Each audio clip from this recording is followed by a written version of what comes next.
Hello friends, I am Asha ma'am and welcome back to the channel English with Asha ma'am. आज मैं आपके लिए एक स्टोरी लेकर आई हूँ। स्टोरी का टाइटल है द किंग्स पेंटिंग। तो स्टोरी के ज़रिए हम ग्रामर स्ट्रक्चर सीखेंगे, नए वोकेबलरी वर्ड्स भी सीखेंगे। ये वाली स्टोरी एक मॉरल बेस्ड स्टोरी है। तो आइए शुरू करते हैं। द किंग्स पेंटिंग, पेंटिंग मतलब चित्र, और ये जो अपॉस्ट्रोफी है इसका मतलब होता है का, के या की।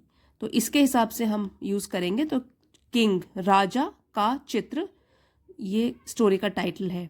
अब शुरू करते हैं story. There was a king with only one leg and one eye. So there was a king, यहाँ पे जो है वर्ब बी, उसको पास्ट टेंस में यूज़ किया गया है। तो बी फॉर्म जो होता है उसका जो पास्ट टेंस के होते हैं वर्ब्स वॉज और वर अकॉर्डिंग टू द सब्जेक्ट। यहाँ पे किंग सब्जेक्ट है, सिंगुलर है, इसलिए वॉज। अगर किंग्स होता तो हम वर्क लिखते हैं। यहाँ पे देयर वॉज अ किंग, तो ये पास्ट टेंस में है, पास्ट टेंस की पहचान है। ये जो बी फॉर्म ऑफ वर्ब है उससे हमको पता लग जाएगा।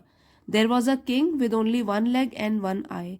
एक राजा था जिसका केवल, ओनली केवल एक लेग, एक पाँव था और एक आंख थी।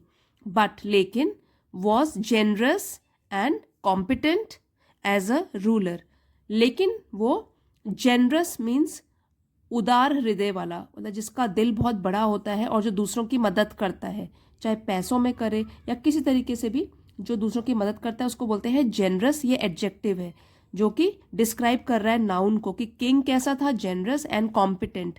कॉम्पिटेंट मतलब सक्षम या योग्य। तो यहाँ पे जो किंग है वो उदार हृदय वाला था, उदार दिल वाला था, बड़े दिल वाला, और सक्षम भी था, योग्य था अपने पोजीशन के लिए। वो किंग है तो उसके हिसाब से वो बिल्कुल सक्षम था उस पोजीशन के लिए। एज अ रूलर, रूलर मतलब शासक, तो शासक के रूप में राजा जिसका केवल एक पाँव था और एक आंख थी, वो बहुत उदार हृदय वाला था और बिल्कुल सक्षम था अपने शासक के रूप में। One day while walking in his palace, तो एक दिन वाइल मीन्स जाते हुए, वॉकिंग वॉक के लिए, इन हिज पैलेस, पैलेस का मतलब होता है महल। The king noticed the portraits of his ancestors along the hallway. अपने महल में जा रहा है वो, तो किंग, किंग ने नोटिस किया। ये नोटिस का सेकंड फॉर्म है नोटिस्ड, तो उसने ध्यान दिया। द पोर्ट्रेट्स, पोर्ट्रेट्स बड़े बड़े चित्र होते हैं, तस्वीरें बहुत बड़ी जो कि हॉल में लगी होती हैं। तो बड़े बड़े चित्रों को उसने ध्यान दिया उसके ऊपर। ऑफ हिज एंसेस्टर्स, जो कि उसके पूर्वजों की थी। एंसेस्टर्स मतलब पूर्वज, जो उससे पहले उसके पूर्वज है। अलोंग द हॉलवे, हॉलवे में जाते हुए उसने ये इसकी तरफ ध्यान दिया। He also wanted his portrait painted bye an artist. He also wanted, उसको भी चाहिए था। वॉन्ट का सेकेंड फॉर्म हो गया वॉन्टेड। वॉन्ट चाहना और वॉन्टेड चाहता था। ही ऑल्सो वॉन्टेड, वो भी चाहता था। हिज पोर्ट्रेट, अपनी पोर्ट्रेट, अपनी चित्र। हिज यहाँ पे है पर्सनल प्रोनाउन किंग के लिए। पेंटेड मतलब अपनी पोर्ट्रेट पेंट कराना चाहता था बाय एन आर्टिस्ट, एक आर्टिस्ट के द्वारा। यहाँ पे एन इसलिए लगा है क्योंकि यहाँ पे जो इसके आगे जो नाउन है AEIOU, अगर साउंड आए उसका वॉवल साउंड, तो हम आर्टिकल एन लगाते हैं। By an artist, but was unsure how it would turn out due to his physical disabilities. Was unsure, ये पैसिव में है सेंटेंस। अनश्योर का मतलब श्योर नहीं था। श्योर मतलब निश्चित, और अनश्योर इसका ऑपोजिट है अनिश्चित, कि वो अनिश्चित था, वो श्योर नहीं था। How it would turn out, और टर्न आउट का मतलब है, ये फ्रेजल वर्ब है, इसका मतलब है कि कैसा रहेगा। वुड कैसा होगा। Due to his physical disabilities, physical disabilities मतलब जो शारीरिक विकलांगता थी उसमें। और कौन सी विकलांगता थी कि उसका केवल एक ही पाँव था और एक ही आंख था। तो वो बिल्कुल अनिश्चित था, श्योर नहीं था कि जब पेंटिंग बन जाएगी, उसकी पोर्ट्रेट बन जाएगी, तो वो कैसी दिखेगी, क्योंकि उसमें शारीरिक विकलांगताएं थी। The king invited all the painters across the kingdoms. Invite का सेकेंड फॉर्म है इन्वाइटेड, तो किंग ने निमंत्रण दिया या आमंत्रित किया ऑल द पेंटर, सभी चित्रकारों को, अक्रॉस द किंगडम, जो कि अक्रॉस द किंगडम्स, तो जो भी उसके आसपास के किंगडम्स भी थे, जो साम्राज्य थे आसपास के, उसमें भी उसने लोगों को, जो भी चित्रकार थे उनको आमंत्रित किया। And asked who could paint a beautiful picture of him. Asked second form है आस्क का, आस्क पूछना, आस्क पूछा, और पूछा उसने who could paint a beautiful picture of him, कौन कुड पेंट बना सकता है, पेंट कर सकता है अ ब्यूटिफुल पिक्चर, एक सुंदर पिक्चर ऑफ हिम, उसकी. The painters were confused about how to make a beautiful picture of the king with only one leg and one eye. सब लोग कंफ्यूज थे. वर है क्योंकि यहाँ पे पेंटर्स है, प्लूरल सब्जेक्ट है, प्लूरल वर्ब, तो बी फॉर्म का जो वर्ब है यहाँ पे वॉज वर होते हैं, उसमें हमने वर लगाया है. पेंटर्स कंफ्यूज्ड थे वॉज वर के साथ.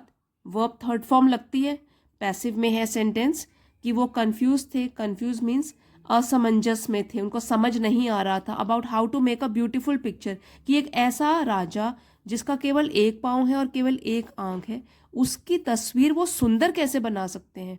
All the painters politely refused to make a painting of the king. तो जो सारे पेंटर्स थे, ऑल द पेंटर्स, सभी पेंटर्स ने मना कर दिया. रिफ्यूज मीन्स मना करना, और किस तरीके से, पोलाइटली, विनम्रता से. ये तो वर्ब है रिफ्यूज करना, और उसको डिस्क्राइब कर रहा है एडवर्ब पोलाइटली. तो विनम्रता से उन्होंने मना कर दिया to make a painting of the king, कि वो किंग की, राजा की पेंटिंग, तस्वीर नहीं बना सकते हैं. Then one young painter came forward. फिर क्या हुआ, एक यंग युवा पेंटर, चित्रकार, केम फॉरवर्ड मतलब सामने आया. कम का सेकेंड फॉर्म है केम फॉरवर्ड, सामने आया.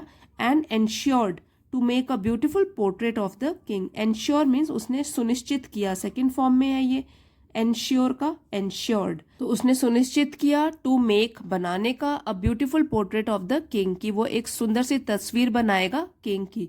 After a few days the young painter unveiled the portrait in the court in which the king was seen.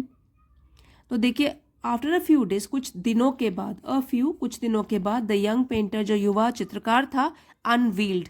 Now wheel जो है यहाँ पे, व्हील का मतलब होता है पर्दा, और अनवील पर्दा उठाना, और ये पास्ट टेंस में कर दिया उसको सेकेंड फॉर्म में, अनवील्ड, तो पर्दा उठाया. यंग पेंटर ने, युवा पेंटर ने पर्दा उठाया पोर्ट्रेट से, इन द कोर्ट, कोर्ट सभा में, इन विच दरबार में, इन विच जिसमें कि the king was seen. Was के साथ फिर से वर्ब थर्ड फॉर्म है, पैसिव में है सेंटेंस, सी, सॉ, सीन, तो वर्ब थर्ड फॉर्म में यूज्ड है यहाँ पे, पैसिव में है ये वाला सेंटेंस, कि राजा को देखा गया. Sitting on the horse, horse पर बैठे हुए, घोड़े पर बैठे हुए, विद वन लेग विजिबल, और उसका एक ही पाँव दिखाई दे रहा था. Holding his bow and aiming the arrow with one I closed. तो होल्डिंग पकड़ के, हिज बो, बो मतलब धनुष, और एमिंग, एमिंग मीन्स निशाना, साधना, द एरो, एरो तीर, विद वन आई क्लोज, कि वो एक आंख बंद करके निशाना साध रहा था, और हाथ में उसने पकड़ा था एक धनुष. There was no sign of physical disability in the king in the painting. कोई भी साइन, साइन मतलब कोई चिन्ह या कोई भी निशान शारीरिक विकलांगता का नहीं दिख रहा था इन द किंग, राजा में, इन द पेंटिंग. उस पेंटिंग को अगर कोई देखे तो कोई बता नहीं सकता था कि राजा विकलांग है, कि उसका एक पाँव नहीं है और एक आंख नहीं है. इतनी अच्छी तरीके से वो समझदारी के साथ पेंटिंग बनाई गई थी. The king was pleased to see that the painter had creatively presented the king's positive characteristics. King was pleased, आपको बताया था वॉज और वर्ब के साथ वर्ब थर्ड फॉर्म आए, पैसिव में है वाला सेंटेंस. तो किंग जो है वो खुश हुआ, प्लीज मतलब खुश होना, खुश हुआ, टू सी देखकर. टू के साथ वर्ब फर्स्ट फॉर्म आता है, और ये बताता है कारण, पर्पस, कि खुश हुआ क्यों, टू सी देखकर. That the painter had creatively presented the king's positive characteristics. That की ये कंजंक्शन है, द पेंटर हैड, अब हैड के साथ वर्ब थर्ड फॉर्म लगी हुई है, ये है पास्ट परफेक्ट में सेंटेंस, कि उसने क्रिएटिवली, रचनात्मक तरीके से, क्रिएटिव तरीके से. तो हैड के साथ यहाँ तो हो गया प्रेजेंटेड मीन्स उजागर करना, थर्ड फॉर्म लगी हुई है. ये पास्ट परफेक्ट में है सेंटेंस, कि राजा यह देखकर बहुत खुश हुआ कि पेंटर ने उसको प्रस्तुत किया था या उसका चित्र उजागर किया था बहुत ही रचनात्मक तरीके से. क्रिएटिवली यहाँ पे डिस्क्राइब कर रहा है वर्ब को कि प्रेजेंट किया, उजागर किया किस तरीके से, क्रिएटिव तरीके से। ये तो वर्ब है और इसको डिस्क्राइब कर रहा है ये वाला adverb.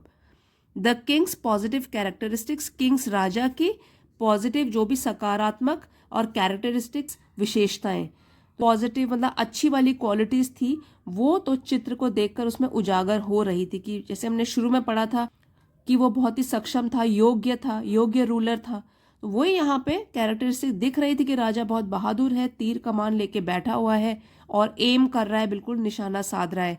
But not highlighted the abnormalities, लेकिन उसने हाईलाइट मतलब उजागर नहीं की थी। सेकंड फॉर्म में है हाईलाइटेड, ईडी लगा हुआ है पास्ट टेंस बनाने के लिए। उसने उजागर नहीं की थी उसकी एबनॉर्मेलिटीज।